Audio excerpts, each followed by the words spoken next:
Jorge Remes Lenikov, gracias por este rato. No, por favor.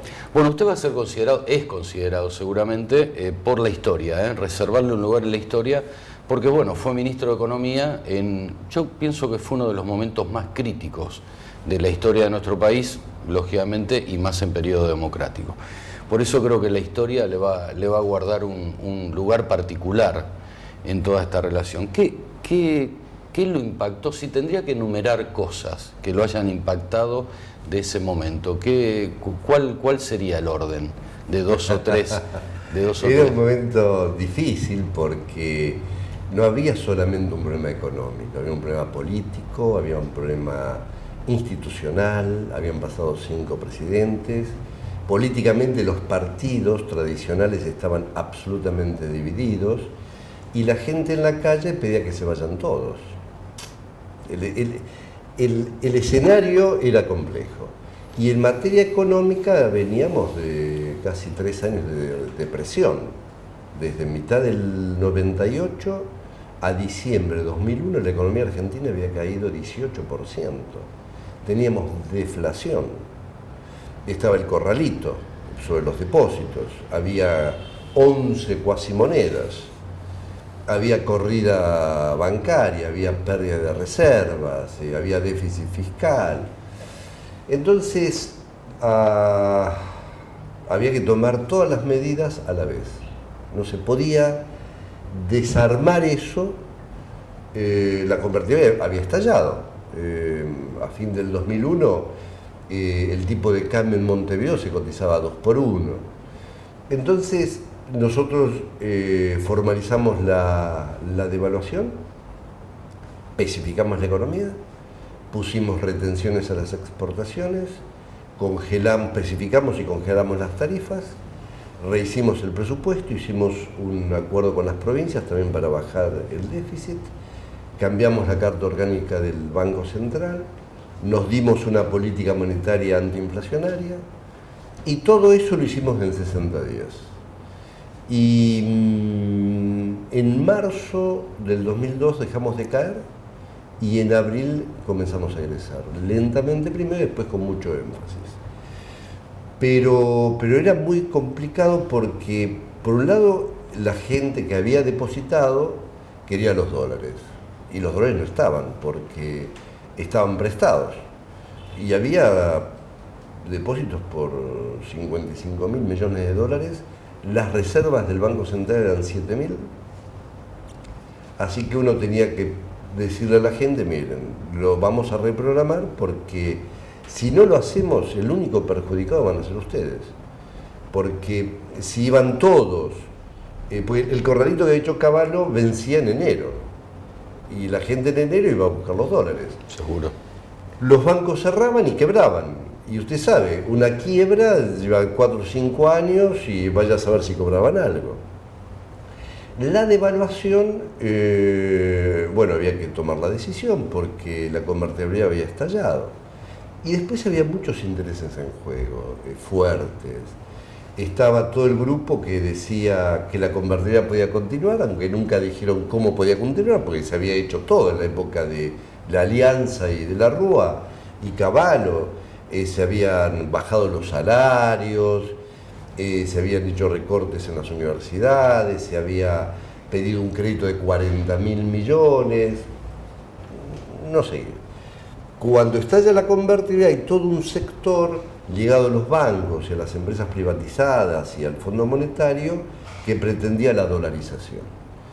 Y yo siempre, incluso lo había escrito en esa época, siempre fui contrario a la dolarización porque yo creo que un país mediano como el nuestro, de la complejidad económica del nuestro en cuanto a trama productiva, no puede no tener política cambiaria ni política monetaria. Entonces, en ese momento se planteaban dos modelos, la dolarización o la devaluación y pacificación. Y nosotros pensábamos siempre, incluso en la campaña del 99, que perdemos frente a la Alianza y la Unión Cívica Radical, y que había que salir de la convertibilidad, había que reprogramar la deuda, había que especificar la economía. Así que yo diría que la verdad, no tuve ningún problema de decir qué hacer ahora. Porque ya lo habíamos pensado nosotros. Exacto, claro, por supuesto. Nosotros veníamos trabajando con un grupo de la época que yo había dejado el Ministerio de Economía de la provincia en el 97, fui diputado y en el 98 empezamos a construir un grupo que es el que me acompañó en el Ministerio de Economía, pero las ideas eran esas. Pero había que tener una cobertura política que no era fácil, porque los partidos políticos estaban muy mal. Muy mal. El FREPASO venía del fracaso de la Rúa. La Unión Cívica Radical estaba partida, pues unos apoyaban a de la Rúa, otros a Alfonsín. Exacto. Y el PJ estaba recontrapartido, entre los menemistas, los de Rodríguez Sá, los de Duarte. Bueno, era una cosa que uno no tenía manera de hablar con dirigentes. Y cuando uno toma una decisión de economía, como la tomamos nosotros, necesariamente tiene que ir al Congreso. Exacto. Y yo iba al Congreso cuanta vez me reclamaban, y cuando hicimos la ley de emergencia fui esto de 6-7 horas en diputados y 6-7 horas en Senado. Todo haciéndolo al mismo tiempo, porque los lobbies eran muy poderosos. Porque cuando uno especifica y congela tarifas, había miles de millones de dólares en juego. Cuando uno dice no a la dolarización, sí a la devaluación, los bancos también. Entonces había que actuar con mucha rapidez y bueno, así fue. Y yo me encargué de sincerar la realidad en primera instancia, que yo entiendo que a la gente muchas veces no le gusta que le digan cómo son las cosas. Por supuesto. En el 99, en la campaña del 99, planteamos el cambio de los precios relativos, que era una devaluación, sin decir devaluación, porque uno no podía generar una corrida en medio de una campaña electoral, y que había que reprogramar la deuda externa. Pero la gente quería, entre comillas, la comodidad y la estabilidad de la convertibilidad, y perdimos las elecciones. Pero yo creo que quienes son dirigentes, políticos, profesionales, técnicos, tienen que decir las cosas como son, anticipándose a los problemas y no estar detrás de la gente, porque la gente quería la convertibilidad, pero la convertibilidad no funcionaba. No funcionaba. Y explotó. Entonces, ¿uno qué hace? ¿Va detrás de la gente o delante de la gente? El dirigente dirige gente. Entonces, por más que no guste, que sea antipático, a mí me tocó decirle, miren, el 1 a 1 no es verdad. Y los depósitos, sí, efectivamente usted depositó, pero no están los dólares. ¿Dónde saco 55.000 millones de dólares? Son cosas que a mí me marcaron en el sentido de que, bueno, asumí la responsabilidad y yo sé que en ese momento más de uno se habrá acordado de toda mi familia, porque dije las cosas que estaban ocurriendo con total sinceridad. Y todo lo que dijimos que íbamos a hacer, eso lo hicimos, ni más ni menos. Se hizo en 1 año y medio. Las medidas las tomamos en 2 meses. En 2 meses. En 2 meses. Pero el proyecto, bueno. Y el proyecto, ya le digo, en marzo dejamos de caer, en abril comenzamos a crecer, y cuando asume el presidente Kirchner, la economía estaba creciendo al 7% y la inflación era el 2%. Todavía quedaba la resaca de los problemas sociales, porque cuando uno entra en una crisis, el que más se perjudica es el hombre, el trabajador, porque para salir se sale más rápido en términos económicos y se tarda más la reconstrucción social. Pues claro, primero hay que empezar a producir para generar empleo. Exacto. Uno no puede decir, bajo el empleo. ¿Con qué producción? ¿Con la misma? No. Si con la misma, el empresario no toma más gente. El empresario toma gente cuando la rueda se empieza a mover. Y la rueda se empezó a mover con la devaluación, que la gente comenzó a hacer turismo en el país, del exterior venían, las importaciones se encarecían, entonces bajaron, y los productores agropecuarios y después los industriales comenzaron a ver ya el mercado internacional. Pero las críticas eran furibundas. Había, acuérdese, analistas económicos, del establishment y muy comprometidos con esa posición, que decían que el dólar se iba a 20, que iba a haber hiperinflación, un estallido social. Yo recuerdo que en febrero o marzo decían, pero acá se ha devaluado y las exportaciones no aumentan. Hay que tener muy mala, como digamos en criollo, no quiero repetir la palabra, pero sí, cualquiera sabe que uno hace así, no empieza a exportar autos mañana a Alemania, digamos. Lógico. O a Brasil, o donde sea, son 4, 5, 6 meses. Pero la crítica era furibunda de los sectores dolarizadores. Pero bueno, salimos adelante. Llegamos al presente, Jorge. Bueno, ahí comienza el 2003, bueno, con otro formato de país. Y hoy se arrastra algo de todo aquello para entender un poco este presente desde lo macro. Vamos a ir a lo micro. Sí. ¿Se arrastra algo?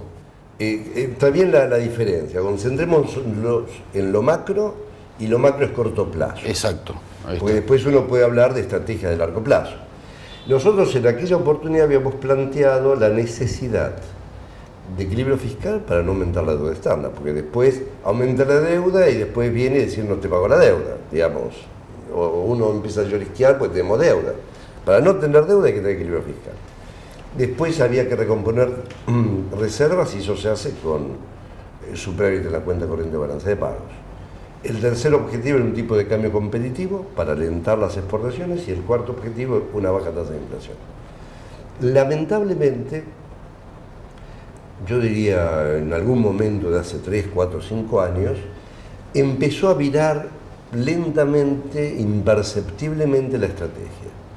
Y la conducción económica se fue concentrando en una estrategia basada básicamente en el consumo.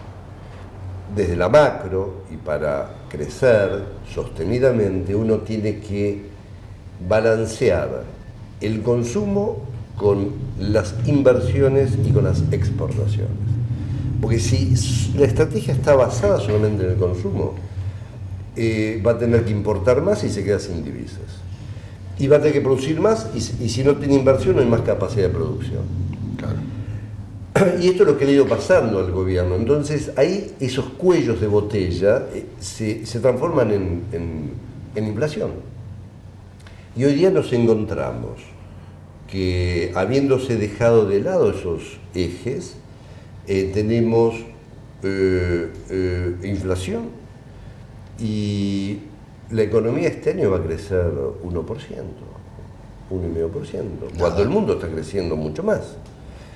Y para el año que viene se espera 3% si la cosecha es buena y las lluvias nos ayudan. Y esto es producto de que se fueron descuidando cuestiones de la oferta, que es la inversión. Hoy día tenemos problemas de infraestructura muy serios, problemas con los caminos, con los trenes, energéticos, con los combustibles. En el 2002 nos autoabastecíamos, hoy día importamos 11, 12 mil millones de dólares de petróleo.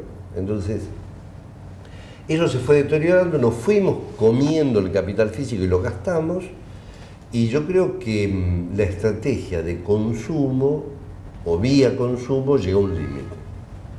No estamos como en el 2001, aquello era terminal. Hoy día se puede, cambiando de estrategia y de sentido, pero uno tiene que empezar a reconocer que las inversiones son importantes, para lo cual se necesita crédito de largo plazo y estabilidad en las reglas de juego y cierta tasa de ganancia.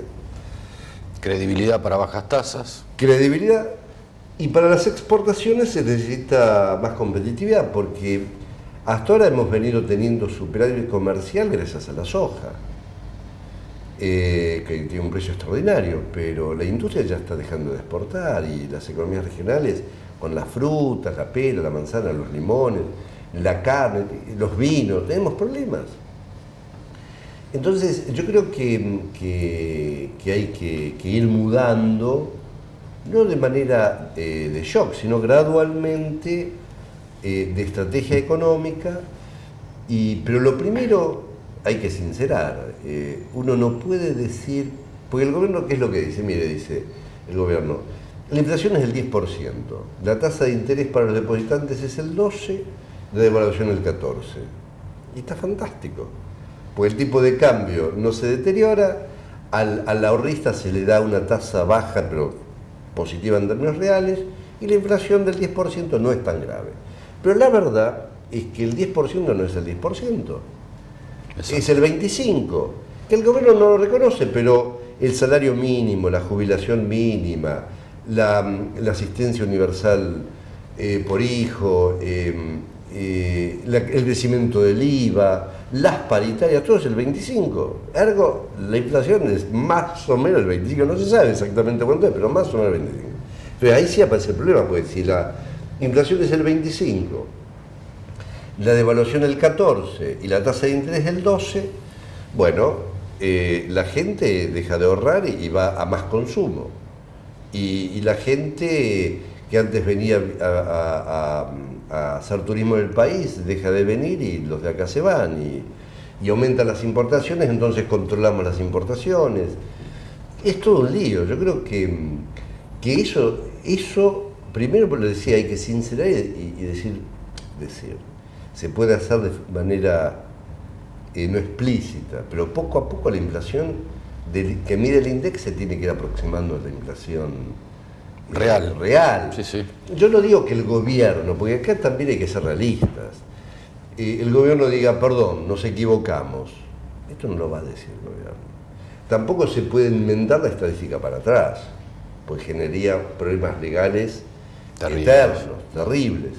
Entonces, si lo que marca el INDEC es 0,9 por mes, como dice ahora, y las provincias y los privados dicen 1,8, bueno, por ahí en un par de meses, en vez de 0,9 pasa al 1,1, otro mes al 1,2, otro mes al 1,4, poco a poco y nos encontramos que se fue aproximando a la realidad. Y a partir de ahí uno tiene que ir manejando las variables, no solamente cambiarias y de tasa de interés, sino también la política monetaria y la política fiscal, sí, que acompañen un programa de control de la inflación. Y se puede hacer, no de un día para otro, pero uno puede decir, bueno, en 3 años, 4 años, podemos bajar la inflación a un dígito, ¿no? Jorge, bueno, dólar. Usted habla que el dólar no es la causa, sino la consecuencia, justamente sí, dentro de este formato. Claro. ¿No? Y sí, porque se ha controlado porque está faltando divisas, según dice el gobierno. Entonces, aumenta las importaciones porque aumenta el consumo, pero no aumenta las exportaciones, con lo cual, y también el turismo que antes venía, porque era más barato Argentina, no viene más y los del país se van afuera. Entonces, el gobierno dice, bueno, controlo el dólar. Ahora, esto tiene patas cortas porque uno puede controlar transitoriamente alguna importación, pero no permanentemente. Pues se necesita la importación de bienes para producir. Y uno puede controlar que no haya fuga de capitales, pero no puede dejar de remesar las empresas que remesen utilidades, porque en una economía normal tiene que haber un mercado privado donde juega el empresario, decide dónde invertir y obtiene sus utilidades, que tiene que estar en plena competencia para que no haya acuerdos de precios, colusión, monopolios. Tiene que haber cierta apertura, que de hecho Argentina la tiene con el Mercosur y el resto del mundo, con lo cual le pone un límite a las trapisondas que puedan hacer los monopolios. Pero eso hay que dejarlo y darle reglas de juego claras. Y por otro lado tiene que haber un Estado que funcione. Hemos llegado a nivel de nación, provincias, municipios, al tener récord de nivel de gasto público y de nivel de presión tributaria. Qué choque. Sí, el más alto de la historia. Pero los servicios no han mejorado. Y eso que el gobierno cumple con la ley de educación, del 6% del PIB. Pero la calidad educativa cada vez está peor. La justicia no se aceleró, sigue lenta. La seguridad cada vez está peor. Y la infraestructura donde debería invertir el Estado se va deteriorando. Entonces, ¿qué se hizo con el dinero? Y yo creo que la verdad, el dinero se fue básicamente a la planta de personal porque aumentó 40%. 1 millón de empleados públicos nuevos del 2003 a la fecha. 2,4 millones a 3,4 millones. Yo no digo que no sea necesario en algún sector incorporar personal, no estoy diciendo eso. Lo que digo es que si en 10 años la población aumentó 10%, como el empleo público aumentó 40%. Claro. Y de todo eso lleva los recursos. Pero en vez de prestar buenos servicios para distribuir ingresos, para igualar oportunidades, para hacer infraestructura, para integrar las regiones, se va en gasto corriente. Entonces es una contradicción, y esto tiene que ver con largo plazo, porque no hay una economía que tenga un desarrollo sostenible si no tiene buena educación, si no tiene investigación en tecnología, si no incorpora capital de infraestructura y si no tiene cualificación de la mano de obra. Entonces, un país, cuando piensa en largo plazo, dice, bueno, hay que integrar las regiones, la población, hay que hacer tales rutas, tener tal transporte, tanta energía, estas cosas. Seguro. Jorge, vamos a ir a una pequeña pausa y nos queda para el segundo bloque, bueno, hablar de este nuevo material, bases para una economía productiva, por una parte, y después ver esta diferenciación, porque muchas veces se manipulan palabras. Adelante. Entonces, se escucha mucho recuperación y usted habla de crecimiento sostenido. Claro. Vamos a ver cuál es esa diferencia. ¿Cómo no? Vamos a una pausa, en un minutito seguimos con Jorge Remes Lenikov, ex ministro de Economía.